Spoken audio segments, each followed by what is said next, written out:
My hair looking crazy. I got acne all in my face. Well, trying to not laugh. Me trying to be goofy. I'm 36 years old. I know I'm a big kid. But, so,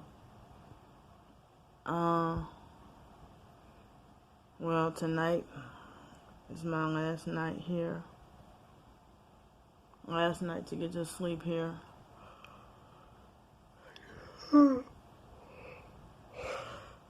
Excuse me.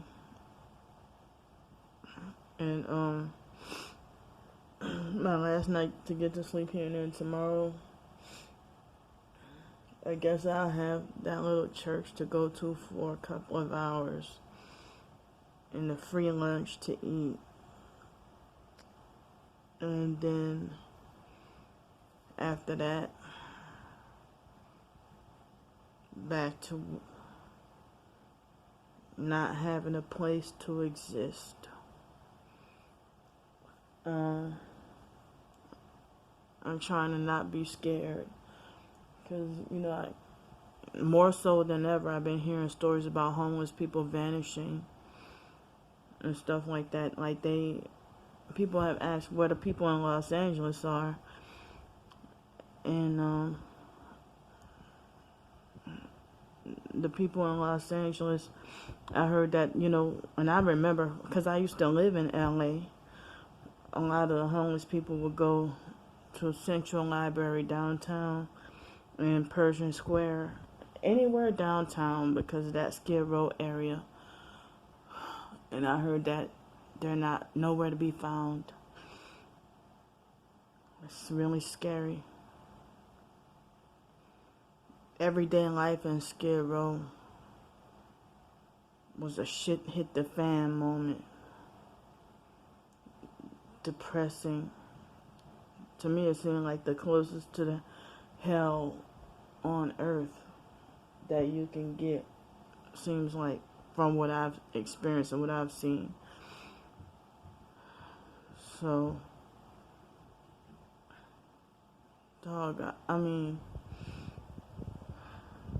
moments like this made me feel like I wish I would have never, but then again, I had to go, dealing with crooked, scam, money-hungry landlords, the Section 8 people being crooked, then being bullied, harassed, and threatened by neighbors every day, no matter what city and state I live in.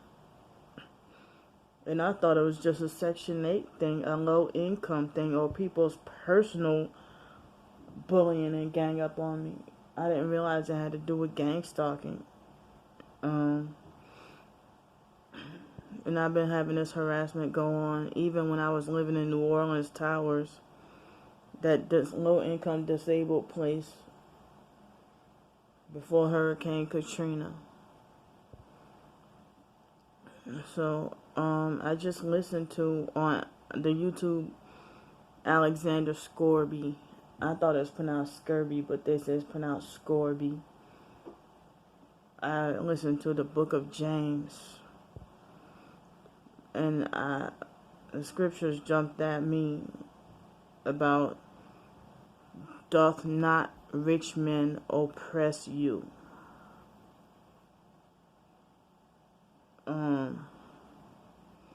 Yeah. Rich men oppress you.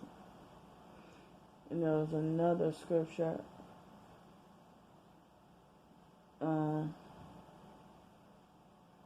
talking about faith without works is dead. And it also mentioned about if you judge another person, you judging the law. And there's only one lawgiver, who's Jesus Christ. So, and the Lord resisteth the proud, but give grace to the humble.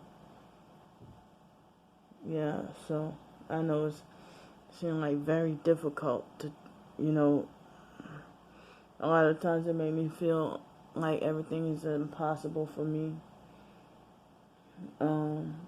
I mean, I try what I can still, you know, but I heard that's all of mankind, that we try to do right, but then we slip.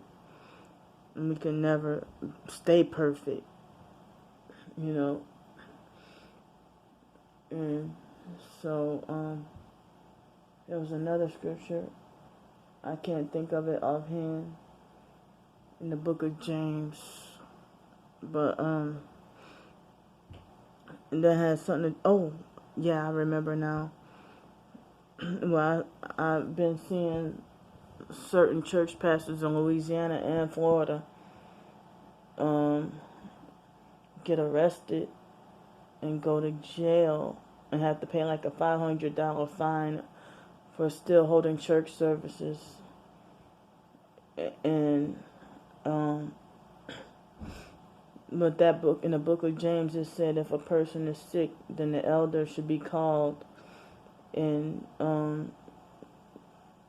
you know, pray over the sick person.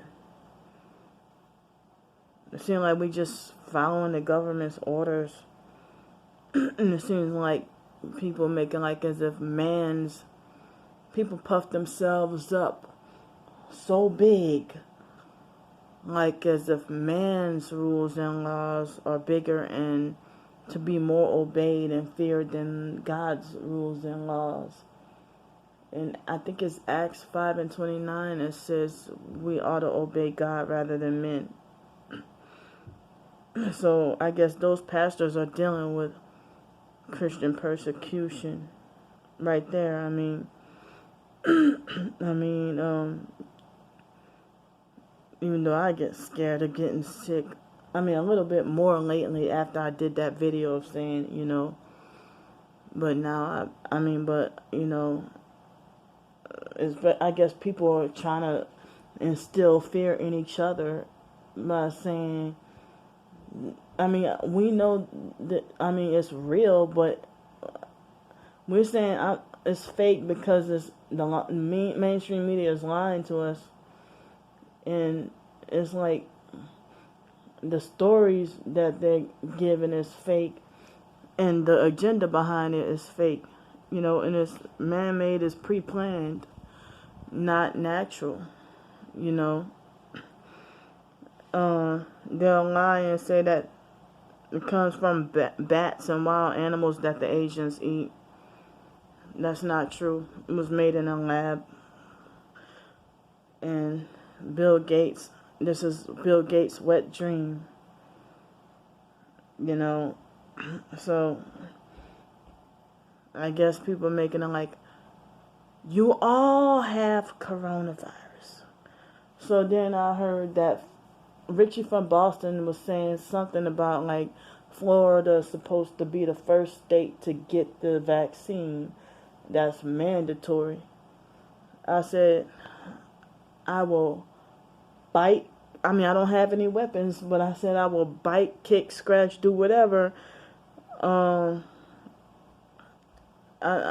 figured maybe if I bite them, maybe they might shoot me in the head and kill me before I even go. You know, I don't know. I just don't know what I would do.